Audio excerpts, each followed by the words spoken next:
ఈరోజు కౌన్సిల్కి రాబోతాం. నిజంగానే చాలా చాలా ఆనందంగా ఉంది. ఇంత విజయాన్ని అందించిన గ్రాడ్యుయేట్లకి, గెలుపు కోసం పనిచేసిన గౌరవ శాసనసభ్యులు, మంత్రివర్యులు, జోనల్ కోఆర్డినేటర్లు, ప్రత్యేకంగా నాకు ప్రాణ సమానమైన కార్యకర్తలకి పేరు పేరున నా హృదయపూర్వక ధన్యవాదాలు తెలుపుకుంటున్నా. ప్రజలు కొట్టిన దెబ్బకి పులివెందుల ఎమ్మెల్యే ఇంకా కోలుకోలేదబ్బా. ఆయన కొత్త పేరు పెట్టిన వన్ డే ఎమ్మెల్యే. ఏంటది? ఒకరోజు ఎమ్మెల్యే. ఒకరోజు ఎమ్మెల్యే అసెంబ్లీకి కరెక్ట్గా ఒకరోజు వచ్చి వెళ్ళిపోతాడబ్బా. ప్రజలు ఆయనకి ప్రతిపక్ష హోదా ఇవ్వలేదని తెలిసినా అసెంబ్లీకి వచ్చి ఒక్కరోజు నాకు ప్రతిపక్ష హోదా ఇవ్వండి అని చెప్పి వెళ్ళిపోతాడు. ఎక్కడికి వెళ్తాడు? బెంగళూరుకి పారిపోతాడు. అందుకే ఆయన తెలుసు, గ్రాడ్యుయేట్ ఎమ్మెల్సీలో క్యాండిడేట్ పెడితే డిపాజిట్ రాదని. అందుకే క్యాండిడేట్ పెట్టే దమ్ము ధైర్యం లేకుండా ఈరోజు ఆ పార్టీ వెనక్కి వెళ్ళిపోయింది. 2023 ఎన్నికల్లో జరిగిన గ్రాడ్యుయేట్ ఎన్నికల్లో మనం విజయం ఎట్లా సాధించామో మీ అందరికి తెలిసిందే. అప్పుడు గ్రాడ్యుయేట్ ఎన్నికల్లో ఏకంగా ఒక గేమ్ చేంజర్గా మారింది.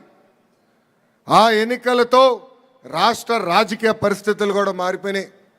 పార్టీ ఆవిర్భావం తర్వాత మొదటిసారి 8 నెలలు ముందుగానే క్యాండిడేట్లు మనం ప్రకటించుకున్నాం. ఒక వెస్ట్ రాయలసీమ గ్రాడ్యుయేట్ ఎమ్మెల్సీగా రామ్ గోపాల్ రెడ్డి గారేమి, ఈస్ట్ రాయలసీమ గ్రాడ్యుయేట్ ఎమ్మెల్సీగా ఒక కంచర్ల శ్రీకాంత్ గారేమి, ఉత్తరాంధ్ర గ్రాడ్యుయేట్ ఎమ్మెల్సీగా చిరంజీవి గారేమి ఆ రోజు ఒక ఘన విజయం సాధించారు. ఆ ఎన్నికల దెబ్బకే వైకాపా దిమ్మ ఆనాడే తిరిగింది. ఆ రోజు నుంచే సీన్ రివర్స్ అయింది.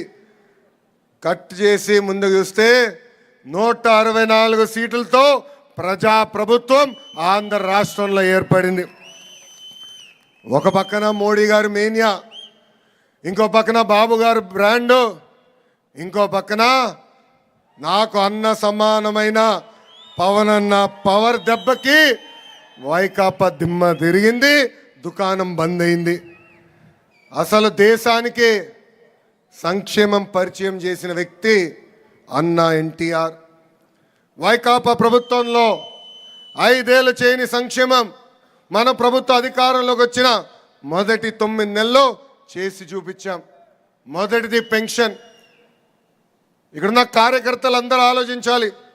2014లో చాలని 200 రూపాయల పెన్షన్ని ఒకే సంతకంతో 5 రెట్లు పెంచి 1000 రూపాయలు చేసిన ఘనత మన నాయకుడు చంద్రబాబు నాయుడు గారి.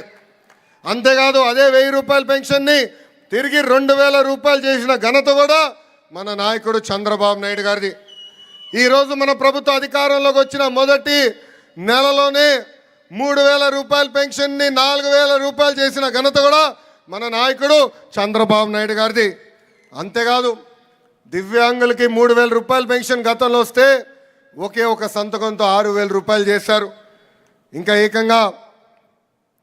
ఏకంగా బెడ్కి పరిమితమైన ఇబ్బంది పడుతున్న వాళ్ళకి ప్రతి నెల మన ప్రభుత్వం 15,000 రూపాయలు ఈరోజు పెన్షన్ ఇస్తాం జరుగుతుంది. అంతేకాదు 198 అన్న క్యాంటీన్ తిరిగి ప్రారంభించాం. దీపం పథకం ద్వారా ఇప్పటికీ 1 కోటి కుటుంబాలకి ఈ స్కీమ్ వర్తించింది. వచ్చే మే మాసంలో తల్లికి వందనం కింద ఎంతమంది బిడ్డలున్నా చదువుకుంటున్న బిడ్డలకి 15,000 రూపాయలు మన ప్రభుత్వం